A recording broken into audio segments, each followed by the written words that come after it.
All right, Matt, today we're here to talk about text giving, or should I say text to give, or text to tithe, or whatever you want to call it. I've also seen text to donate, whatever term you want to call it. More specifically, we want to answer the question, does your church need text giving? Let's talk about it.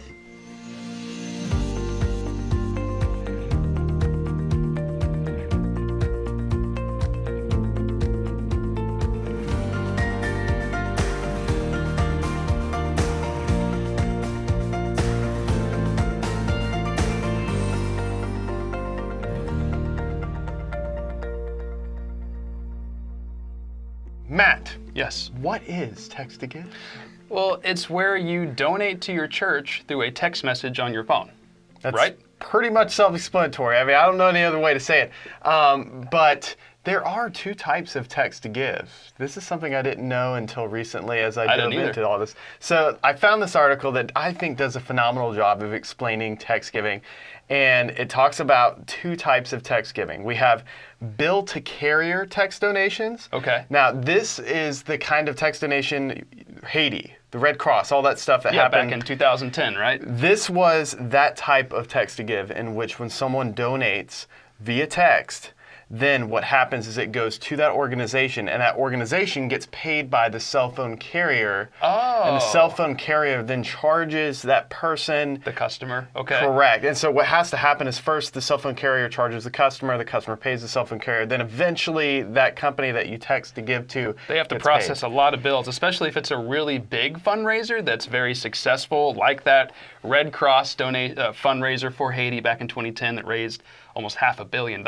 Yeah. So it probably took, a couple weeks for those carriers to process that? Try 90 days. Oh, yeah. So that's it's the a first long wait time. That's the first type of text giving. Yeah. Then we have the other type of text giving, which this article has dubbed mobile checkout text donations. Okay. Or you could call the difference between these, one is text to give versus text to donate.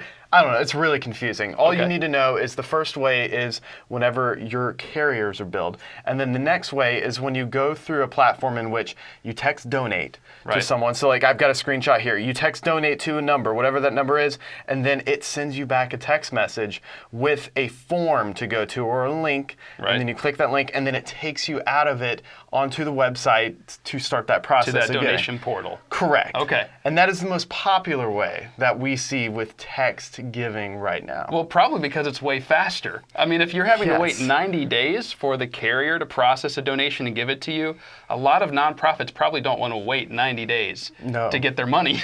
No, a lot of churches don't want to wait any more than a couple business days. They want to be able to see those donations hit the bank instantaneously. Absolutely. Yeah. So those are the two different types. Now, we got to talk about the benefits of text giving. Well, text giving is very easy to use, whether you're doing it through the provider or through like a online giving portal with that link. Mm-hmm. It's pretty easy to get someone to just text a phone number and say, "Hey, I want to donate," and then make that donation through that text. Also, everyone texts. Yes. 92 or 93% of all Americans own a smartphone, and the vast majority of those text at least once a day, every single day. Yes. So texting is very common, very widespread, so it's very easy for someone to just jump into that mode of making a donation. And I think what really helps, because it's so common and widespread, when you have big events and special occasions, text giving can really be powerful. And I think whenever you implement it in those circumstances, you can see a lot of results possibly. Yeah, especially if you're in a big environment, like if you're at some sort of festival or some big event, and you can promote this, you can get a lot of one-time donations at the very least. Yes. Now, speaking of benefits for text giving, have you heard of ChurchTrac giving? This is a little brief moment to tell you that ChurchTrac, we are all-in-one church management software that does giving, donation tracking, online giving, and so many other things. Check out ChurchTrac to see all of the ways you can use our all-in-one software to keep track of your giving, accounting, and so many other things. Okay, back to the content. There are also some disadvantages to text giving. Yes. First of all, the lack of features. The donor likely can't pick the fund or the category that they want to donate to. Typically not. They often can't itemize or split their donation across multiple different things. It's all just going to one thing, which is fine if that's what they want to give to. Yeah. But if they want to spread their donation out across multiple categories, they're going to have to do it a different way than text giving. Or have to do multiple text giving scenarios, even if it is a possibility. Right. But there is a huge thing, and this is something you hit on all the time. And that's the fees. Not the fees, but text giving doesn't have that one magical thing. Oh, branding. Yes. You can't brand your text-to-giving platform. If it's just a text message conversation, you can't put your branding on it. You can't customize the form or the way it looks and how it functions. It's all up to the cell phone carrier. Yeah. So you're relying on them to give you a platform that's cohesive with your church's branding or identity. And I think another really challenge with it is just not having recurring donations. Yes. Which is something that we tout over and over again. What was that percentage you told me that a church will increase its giving when it has recurring donations, like the average donor? I mean, it depends on the organization, but I've seen anywhere from 25 to 30% increase in your donations if you have a recurring giving option. So it gives your donors the option to just set it and forget it. That's perfect. So another thing I want to show, going to those disadvantages, I found this article that kind of talked more in depth, and of course they have ads they want to throw at me. This was through Classy, who they put out a lot of stuff about online donations and things of that nature, and they talk about just the traditional text to give and everything. One was the lack of storytelling, which I thought was really interesting just because when we want people to donate to our church and our ministry, we want to be able to have a connection with them and make it more than just this transactional thing. And so by not being able to have that interaction, and it's more just of a transactional text to give, you gave us money, thank you, have a nice day, it kind of misses out on that. Well, not only does it miss out on putting them into the narrative of what your organization is doing and the mission, but it also lacks the ability to introduce them or point them toward the next steps. Yeah. Is this donor supposed to become a member of your church? Do you want them to join a class, or do you want them to donate again? There's no follow-up after that text to give. That transaction is over, and then that whole process is done. Yes. So typically, text to give leads to just one-time donations, and that's it. And you already mentioned the lack of branding, lack of donor engagement, which is kind of part of the storytelling a little bit. Lack of timely funds, that was another big one. And again, this is more geared towards the older way. We're kind of seeing less and less of this because of the accessibility of that sort of text giving. Right. But it always comes back to you're limited to those characters within that text messaging. That's true. On the phone. Yeah. So you are limited in also exactly how you can communicate this with your members. What I've seen at my church is we've only leaned on text to giving just as one facet of our donation holistic platform. It's only one aspect, and we don't really push it very hard just because most people that are in the building don't want to give through text. They'll fill out an envelope, they'll put something in an envelope, or they'll already have recurring donations set up. Yeah. So it comes down to, does your church need text giving? Because this is something that a lot of church leaders, when they're starting online giving for the first time and they're getting in that realm, or they're looking at getting into a different carrier because they're making changes, and they ask that question, well, do I need text giving? So here's the deal about text giving, more specifically the statistics. There are not really many statistics about text giving in particular, and the ones that I have found, they're from text giving companies. So we know we can trust those. And so they're biased. And so I actually scoured the internet, Matt, to dive deep into this because I wanted to kind of get a feel of the heartbeat of what is going on in the text giving realm, specifically towards churches, and what church leaders are seeing. And what I found was pretty interesting. Do you have any ideas of what you think I came across? Well, if you looked in, you probably looked in some Facebook groups. Lots of Facebook groups, looked at the polls and the comments. Maybe some Reddit groups or something like that. And you probably saw that the vast majority of church leaders found text to give didn't live up to the hype. That's my guess. That is kind of the gist of it. So one thing I found is that over half of the churches, from reading these polls and reading the comments, did not have text to giving anymore because they had either had it before, didn't see the value of it anymore. And jumped off. and jumped off, or they just never got into it because they couldn't see the value. And then the ones that did, the text giving accounted for typically no more than about 10% of their entire giving. Wow. Now, I did see some outliers, and there were a couple churches where they put on the comments where they said, yes, this is like 70% of our giving comes just from text giving, which completely blew my mind because this is not very common. No, not at all. And the reality is we are seeing the trend with text giving actually go down because less and less people are giving with text giving, and they're actually switching towards giving with online giving. So my big 2 takeaways. Number 1, text giving was the most effective for getting people to donate for the very first time. That's something I kept seeing recurring. We talk about recurring donations, but I kept seeing this theme of for first-time donors at special events, text giving actually was something pretty effective. Yeah, they saw that was helpful. And number 2, the number of people giving through text was trending down, like I said earlier. Well, then it's following the trend of recurring donations going up. Yes. A lot of donors prefer to have the opportunity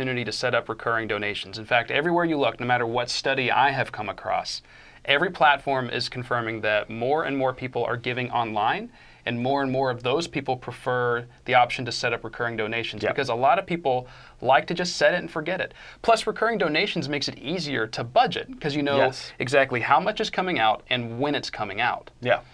Whereas like text to give, you only donate when you're thinking about it, which is probably when you're in the building or watching the live stream.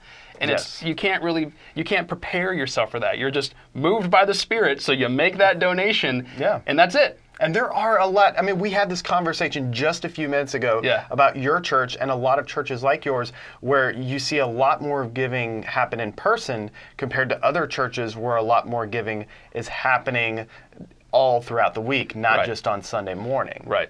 Now, I've also seen a lot of churches like mine, like I mentioned earlier, they'll have text to give, but it'll just be one component.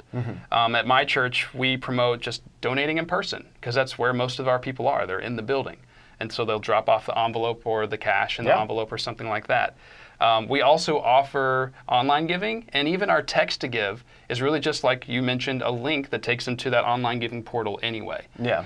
So most of the time, whenever we get a donation through that text to give option, it's somebody watching the live stream and they're not in person. So it's not been very often. For us, it's mostly most people are donating in person in cash or check, or they have recurring donation set up like I do. And I think one could look at just what's happened and over just the past few years. I mean, you told me, was it yesterday, QR codes? Yes. I mean, that is the biggest thing that I feel like is kind of making text to give go to the wayside. Right. QR codes are making text to give obsolete because QR codes involve fewer steps. Because with text to give, the donor has to open up their phone, and if it's their first time doing this, they've never set it up. They have to type in a brand new phone number, then type in whatever keyword was created for that process, like give or donate or something like that. Yeah, something generic. And then they send that, then they wait for a text back, then they go through the whole process of setting up text to give, whether it be through the carrier or through an online giving platform. And then they walk through the whole conversation later on of like texting a new number to make that donation. Whereas QR code, they just pull out their camera app, scan the QR code, and it takes them right to the donation platform. So it's way faster to do the QR code option rather than the text to give. It is, which is so funny because text to give used to be that option that everyone touted as the fastest way to give, and that's just not the case anymore. Right. And so we're seeing that really happen. And yes, bill to text carrier, I always forget what you call it, but that whole mentality of giving where you just give right through the carrier and everything, I mean, that is super easy. And it is the fastest, but not many churches really have the capability to use that. Number one, because it's not a viable option for most churches that have under a certain donation amount because the costs are getting into that realm. What's the minimum that most carriers typically expect to make this viable? So that's something that's hard to find. I have seen things online that's anywhere from $100,000 a year minimum that you need to be bringing in donations all the way up to $500,000 a year. Goodness. So it's really kind of one of the, because of the complexities of getting carriers to pay and everything, it's really something that's more so reserved for very large nonprofits. us. And that's why we're seeing this whole text giving the way we see it, where you text the number, then you get the form, you click that link in the form. That method of text to giving is overwhelmingly the one that is used by most churches and small nonprofit organizations. Especially because most churches probably can't wait 90 days to receive a donation. No. A lot, and if it's for a cause, like maybe a love offering or benevolence or something like that, I mean, the church needs that money now, not 90 days from now, because the need is immediate. Yeah, I couldn't imagine doing a love offering and then be like, okay, in 90 days we'll be able to get all the funds for that. That'd be a long time to wait. Now, the truth is, text giving is just a buzzword that's been marketed to churches as this thing that they need in order to increase their giving. It is. And many online giving platforms, including us, often offer it as an option. And that's basically just the extent of it. Like you said, it's just an option. Right. So, long story short, do churches really need text giving, Wes? I typically don't want to take like hard stances on things, but I'm going to say no. Okay. No. Churches typically, they don't need text giving unless you're like a church that's taking in just a lot of money and donations every year. Through that platform specifically. Yeah, through that platform specifically. It really just is not the best thing. But if your online giving provider already has it, or you're looking at an online giving provider that already offers text giving included with all the other things it offers, absolutely. Yeah. But don't go out of your way to try to find a specific text giving platform. But your church could be an outlier. So before you start shopping around and doing all that, highly encourage you to check out just talking to your church members first to see like the method that they prefer. Because you could be one of those churches where everyone just tells you, I want to give with text. And if that's the case, then yes, you should absolutely be getting text giving. But typically no, because text giving just doesn't have all of those great features that online giving already has, like recurring donations, custom branding, and just the sheer ease of use, and not all those steps of going back and forth between an online form but then texting. No. Right. But if your platform currently offers it, go ahead and use it. You may be surprised, but probably not. No. Now there you have it. To learn more about text giving, check out our blog post in the video description below. And if you need help finding the best online giving platform for your church, watch the live stream we did a while back called the best church giving platform, and that'll be in the description below as well. In that video, we talk about like how online giving fees, credit card versus ACH, we covered that, things to look for, things to avoid in online giving platforms, and so much more. See ya.